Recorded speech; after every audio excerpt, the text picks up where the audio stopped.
Opa! Estrutura de suporte da grande praia. Vamos falar dela? Vamos ver como é que ela surgiu, vamos ver como ela começou, etc, etc, etc. Vamos!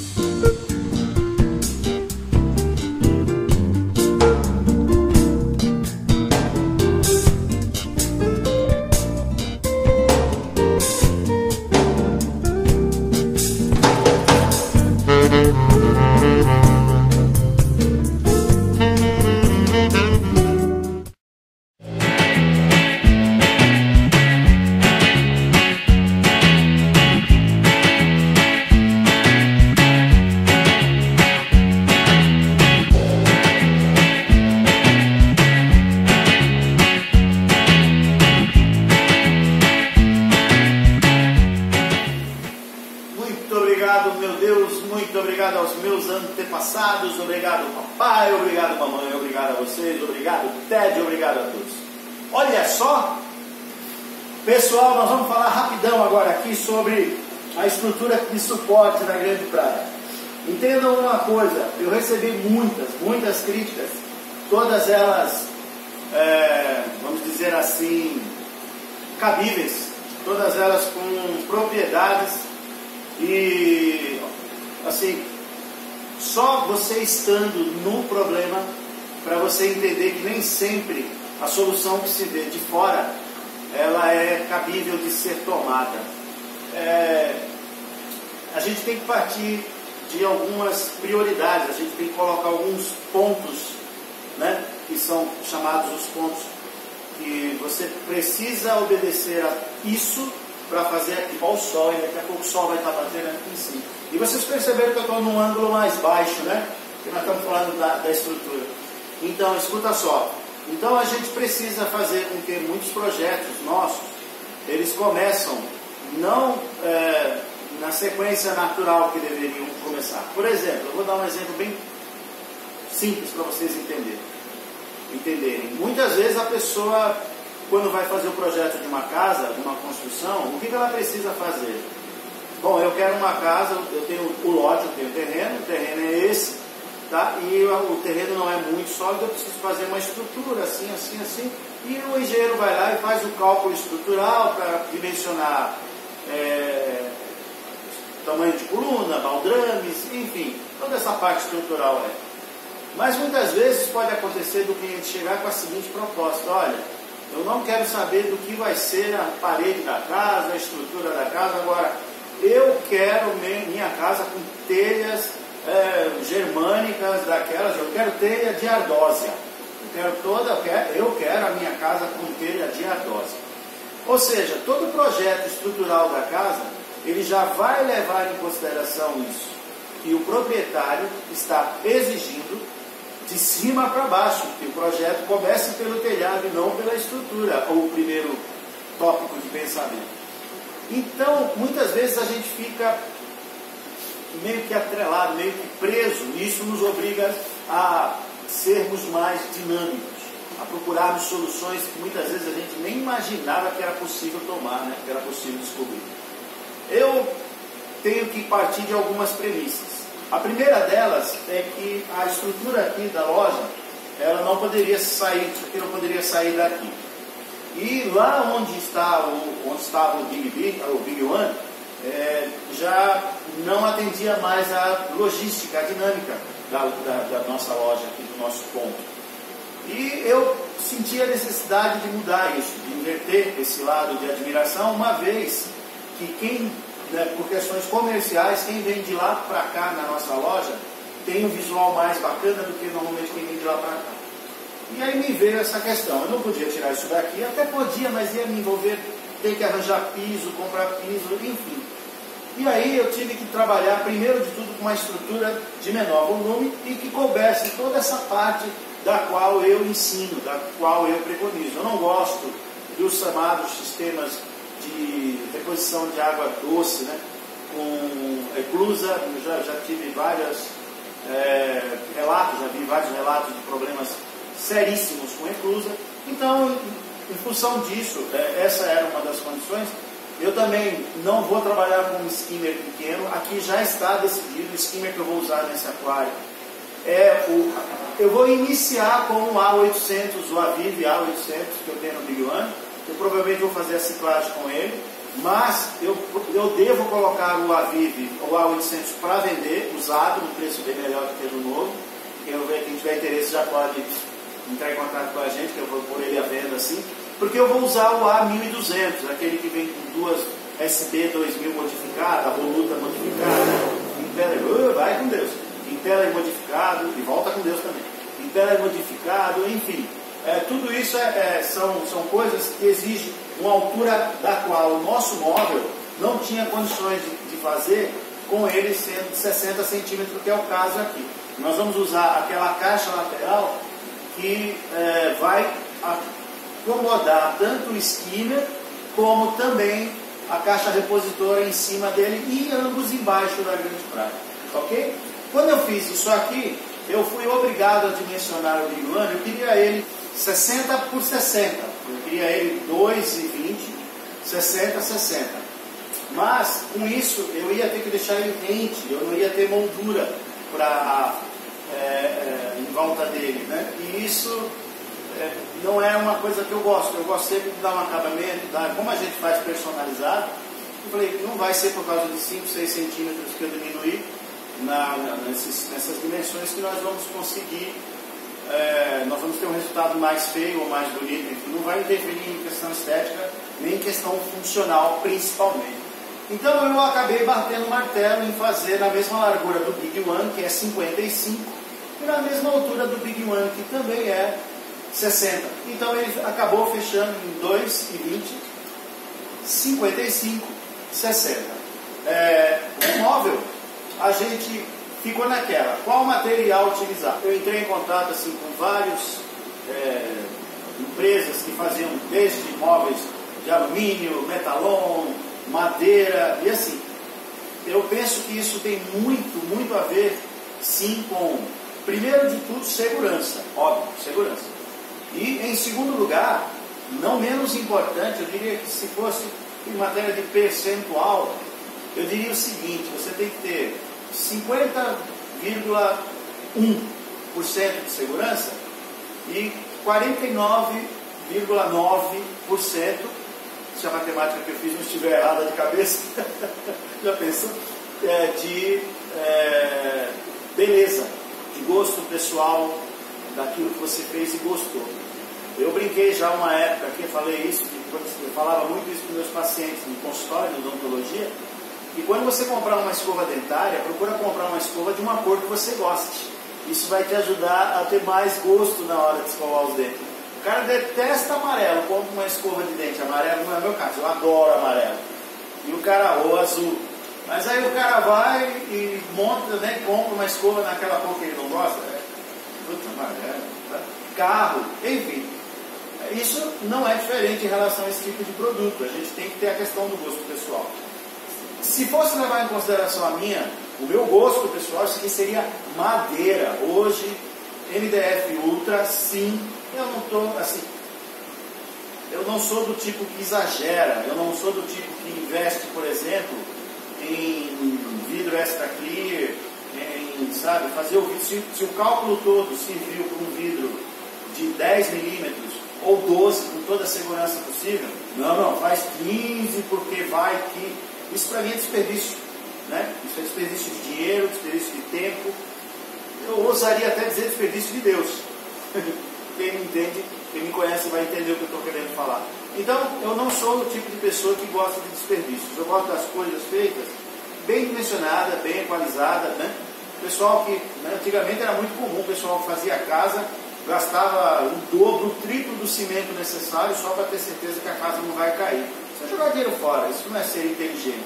E a madeira, ela traz a possibilidade de bom suporte, durabilidade, principalmente ela é permissível a reparos. Então, se depois de 8, 10, 12 anos, uma parte daquela madeira estufou, deu infiltração, enfim, deu algum problema, qualquer bom carpinteiro, qualquer bom marceneiro, melhor dizendo, nesse ramo, vai lá, põe as vigas estruturais, corta a madeira que está estragada, põe outra no lugar, reveste, fica novo em folha.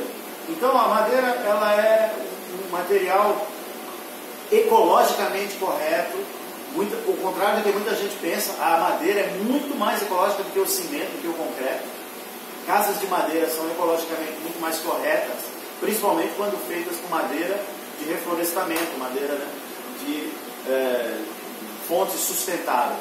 Então, a questão da madeira seria maravilhosa. O problema é que eu ia ter que fazer um móvel anão, um móvel numa dimensão não legal, e que me obrigaria a fazer o que eu fiz com o móvel do Big Beach. Arrancar as portas, arrancar as partes todas, para que a pessoa chegue, olhe e veja o que tem lá dentro. Então a gente tem o segundo ponto importante na escolha disso aqui, era a questão de apelo comercial. A pessoa chegar, olhar e ver, entendeu? É como você ir numa concessionária e ver um carro, e o carro está com aquele chamado corte feito a laser, né? Um nude, como diz o nosso polêmica. Fala polêmica, tudo bom com você, Gilson? E aí a gente tem no nosso aquário aqui um nude. O móvel ele foi feito com esse propósito, um nude da estrutura, daquelas coisas que vão dentro dele. Dessa forma eu consegui fazer. Foi a partir daí que veio a ideia da gente fazer com tubos metálicos, porque eu não conseguiria o mesmo nível ou o mesmo resultado de acabamento com a madeira. Talvez sim, mas me veio na cabeça de fazer com tubo metálico. Aí veio aquela questão, que material utilizar? Alumínio. Eu teria que fazer uma coisa com mais estrutura, mais robusta, com perfis maiores, enfim. Não era o caso, e eu vou chegar lá onde, o porquê eu escolhi esse no final da brincadeira. Então me veio o ferro galvanizado, eu dei preferência ao ferro galvanizado. E a discussão, pintura. Pintura, sem dúvida alguma, Alberto, tem que ser pintura ou epóxi ou eletrostática, porque ela penetra nas estruturas e não sei o quê. Falei, gente, pintura automotiva, tá. Ruim para retoque. A eletrostática, então, para retocar depois, não Deus nos acuda, não fica legal. E eu pensei comigo, existem casas feitas aí fora, aqui na Grande São Paulo, na Paulista, naquelas, né, tem, feitas com ferro, estrutura de ferro, milenares. Então eu olhei e pensei bem, né? Eu falei, caramba, aliás, deixa eu corrigir, as estruturas milenares não são do nosso Brasil, tá? Na Europa, enfim, em várias regiões do mundo, onde você só precisa ter a manutenção correta. Ferrujou, lixar, passar o verniz, tá? E na pior das hipóteses, deu ferrugem num lugar aqui que não está legal, nada nos impede de você pôr uma nova barra de ferro, soldar, cortar a antiga, lixar, primer de fundo e pintura. Isso aqui eu pintei com tinta esmalte brilhante, branco, comum. Dei 5 demãos de tintas, aplicada com um rolinho, não foi pistola, não foi nada. Esses cantos aqui, ó, para poder ter uma penetração melhor, eu usei pincel.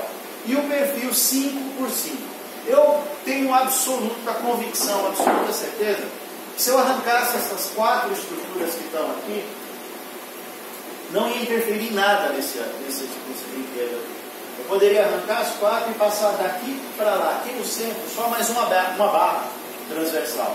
Com toda certeza isso não ia abrir, impossível. Esse ferro suporta 5 vezes esse valor de peso que virá aqui, em torno de 1,2, 1,3 toneladas, 1.300 quilos aproximadamente. De vidro, como é vidro de 12 milímetros, a gente já fez as contas, dá 200 quilos de vidro, só o vidro, só essa parte. Então, mais a água, 700 e poucos litros de água na parte de cima. E aí vem rocha, aí vem toda aquela outra parte, enfim. Com tudo isso, perfil de 5x5 foi o escolhido, ferro galvanizado, e eu estou mostrando aí para vocês agora todo o processo de solda, montagem, enfim, e coisa e tal. Foi feito na minha entrega, eles me entregaram com pintura automotiva. E eu já devo ter mencionado para vocês aí, ficou uma verdadeira horrível. manchado, aqui pegou, ali não pegou, enfim, não ficou bom, não ficou bom. Eu tive um prejuízo de R$300 nessa brincadeira, porque eu mandei fazer com pintura automotiva e o funileiro não trabalhou de forma correta. Portanto, eu fui obrigado a eu mesmo fazer aquilo que vocês viram, meti a lixa, tirei todo o brilho, quebrei todo o brilho, fiz as camadas de tinta do jeito que eu quis, passei massa de polim por cima do esmalte, polim o esmalte, polim em cima, está escorregando, tá? Beleza? E me permite fazer toda a parte de visão, estrutural, eventual correção. E mais um grande detalhe, o mais importante de todos eles. O Big One, ele completa 8 anos de vida, 7, 8 anos de vida, e depois do seu 7º ano de vida, eu sou muito, eu tenho, não sei, eu sou uma pessoa que tem certas convicções. E é engraçado, por coincidência ou não, a cada 7 anos coisas muito importantes acontecem na minha vida. E o Big One completou seus 7 anos, e a grande mudança foi a Big Beach, foi a vinda da Big Beach agora, quando finalizou os 7 anos do nosso Big One.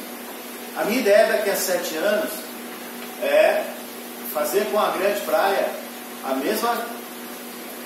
mesmo projeto, a mesma coisa que eu estou fazendo com o Big One. Eu quero daqui a 6, 7, 8 anos, quem sabe, de repente sortear isso aqui para vocês. E para isso a estrutura ela pode ser modificada, ela pode ser feita de acordo com o gosto de quem for o ganhador no futuro ou não. Isso é um projeto que a gente tem. Eu estou abrindo o jogo aqui com vocês, não tem porque eu esconder essas coisas, né? Eu acho legal. Enfim, é isso. Mais um detalhe, me perguntaram se esses pezinhos que eu coloquei de plástico não iria prejudicar com o peso, estragar, deformar e tudo mais. Olha lá, sabe aquela manta de borracha que o pessoal coloca em bancada de oficina mecânica? Tá? É uma camada bem grossa, ela tem aí os 5 milímetros de meio centímetro de espessura, e aí eu fiz assim, ó, eu cortei o perfil 5 por 5, peguei essa manta de espuma, essa é molinha, essa é mole, ela é autoadesiva, você tira isso aqui, ó, ela gruda, cortei, colei ela nessa parte, a parte da espuma, passei a cola de contato, cola de sapateiro, e depois de dar mais umas 2 camadas de tinta na parte de baixo do pé do móvel com ele de cabeça para baixo, eu fui lá e colei, ok? Feito isso, emborquei o móvel e coloquei aqui. Agora o próprio peso, conforme você vai pondo, eu cortei ela um pouquinho, eu percebi que na hora que você coloca o peso, ela vai cedendo, até chegar no seu ponto máximo. Todas do mesmo tamanho, todas da mesma dimensão, todas coladas da mesma forma, e o peso todo sendo distribuído de forma igual. Portanto, o que sobra, e eu já fiz isso, peguei o estilete, cortei com calma, direitinho, e retoquei a tinta no fundo que estava aqui, que tinha descascado, um ou outro pontinho. A gente foi lá e colocou, aplicou a tinta para eventual problemas de oxidação onde a tinta tivesse descascada. Foi isso que eu fiz nos 8 pés da nossa Grande Praia, ok? Pois bem, colocado o nosso querido bichinho aqui em cima, olha só que legal, ó. O lado de cá, hoje, ele está meio centímetro, ou melhor, o lado de lá está com meio centímetro para frente do que deveria estar. Esse lado está correto, aquele está para frente, e eu só fui ver depois quando eu cortei o isopor. Eu vou fazer uma moldura aqui de madeira, de MDF, branquinha ou preta, eu vou pensar ainda nisso, e aí vai ficar mostrando o defeito, que um lado está para dentro, o outro lado vai ficar fora do esquadro. Para isso, então, o que é que eu vou fazer?